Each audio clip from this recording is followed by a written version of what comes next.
It was offered me as an Armenian quite vividly a few times, but I didn't feel the identification. So, in good conscience, I refused the membership. I don't feel there's a right and wrong in this, only that it is the monotheist game, that one. Unifying around a shared victimhood is clearly a human imperative, but one ought to be aware. America will never acknowledge its apartheid history and supports Israel for denying alike. Because Israel is ancient, it is endowed with profound patriarchy. And we know matriarchy was first, with other gods, plural. That's the difference. We allow the narrative that Hamas is just evil because we cannot be. White Father knows best. How we survive the tension in this seminal lie is indeed an achievement. The word terrorism was coined by someone in the 1950s, so we think terrorism began in the 1950s, which is bloody convenient because we can forget the Sicarii, the revolts in Cyrene and Cyprus, the hundreds of thousands of murdered Romans and Greeks, the Jewish rebellion. The Jewish people revolted over and over again under Roman occupation, and I say good on them. And I know the Greek and the Romans of Cyrene would have roared anti-Semitism and struck back, as one pundit said, with typical Roman severity, and there you would have it. Israel/USA, Rome. Netanyahu, Hadrian. And the Sicarii, Hamas. Which of course they were and are. Does one hope for or expect this obvious understanding in the world? I do, but it's not there. It's just not there. On October the 8th, I thought immediately of the Sicarii and Boudica, but apparently the modern mind doesn't do that. A friend actually said when I mentioned this, I don't see the relevance of the past on current behaviors. God help us. Except Gaza shows us there is no past, only the present, because again the arc of history has stalled, or is in reverse, if we ever made any progress. We are always present, always flawed, all of us. Insisting one is flawless with the odd pimple is just not life. For Scott Jennings and Israel, at the moment they are in an existential struggle with their own narcissism, like an AA group of violent, abusive fathers surrounded by sons desperate for role models saying Dad wouldn't do that, or worse and more, she deserved it. I watched a documentary, this is crucial, I watched a documentary about the blues last night.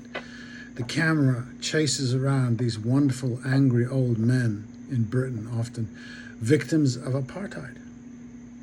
It's not complicated. Buddy Guy is still with us, I hope, and remembers picking cotton, 5 cents a day. And he wept to tell of being celebrated by Obama. He couldn't believe he'd traveled that journey. It is stirring stuff. And then there's that sound. I do this often, not gleefully, but this sound has much more meaning for me and relevance for me than Brahms, and I don't think that has to do with anything except my temperament. I know what Brahms is. It is the avoidance of the nether regions. It is steeped in a thing, a separation in the psyche, a denial of darkness and the unconscious. It is the European achievement. European classical music altogether, to me, is a triumph of the spirit, if you like, over the rest of us, denying the rest of the human, lovely and narrow, straight and narrow, the better road, you tell me. They're all feeling the classical music, it's all emotional, wonderful emotional stuff. I saw this Joss Ackland, a wonderful, now past English actor, and he was doing Romeo he was 80 or something. He was very old, and he was doing Romeo, What Light Through Yonder Window Breaks. It is the east, and Juliet is the sun. And he's doing this thing, and he's crying. He's all spiritual. He's all up there. He's full of feeling. And I'm going, Juliet would have run a mile, dude. You know, but that's how we do it. What the white boys and girls heard in the 1950s and 60s was liberation from the foggy insistence of their culture that classical was class, and that class is way more important than the rest of you. The blues, at least, is a place we can go between the garden and wisdom, between the poetry and the elder, the prince and the elder. It seems to me like the masculine, it sounds to me like the masculine defiance of oppression, of apartheid, of limitation. It's a breaking free. It is a fighting. It is an admission of great sorrow and the rage that might attend it. It is a voice that is forbidden. We're all oppressed by something. The tough part is admitting it.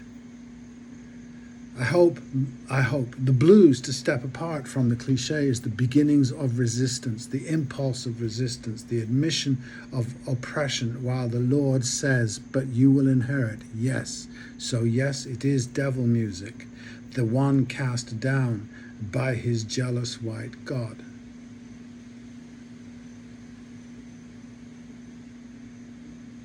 See, I was watching this program and I was thinking about Hamas. I was thinking about the Sicarii. I was thinking about people, victims of apartheid, which is oppression. It's a different word. The same meaning. And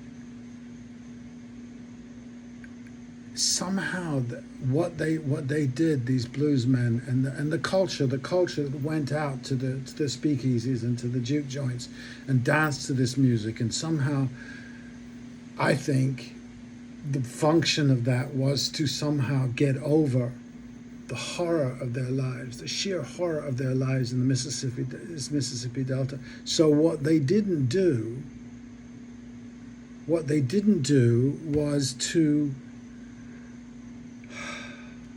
do what Hamas did in some fashion. Or maybe Hamas does it. Maybe the Palestinians they probably do have a great tradition of this expressive music. It doesn't really count for anything, except that it is this expression. It is what human beings do. One of many things that human beings do with injustice. And I guess my whole raison d'etre right now is the fact that some of us ignore the fact that we are the oppressors, and we create huge thought systems around the validity of our oppressing other people. It's very simple. It went straight from, when people talk about when slavery began, and for some reason they jump straight to the Arabs. The Muslim Arabs, it has to be said, which is 6th century AD. And any historical fool can point out that slavery probably began as a means of production, particularly around about 11,000 years ago. The agricultural revolution, you got it. They found out suddenly, having moved from hunter-gathering, where labor was greatly shared, they've suddenly discovered that the most onerous, back-breaking, painful, life-shortening labor ever invented by the mind of man was agriculture. And they probably, in their infinite wisdom, these smart people decided that let's create a class that is only capable of that and does that for the rest of us. And that eventually has become the 1%. That's the story. Except that the laborer, the agricultural worker, has just as large and as fine a mind as their owners. And that's something Western civilization has never come to terms with, and never will, as far as we can tell.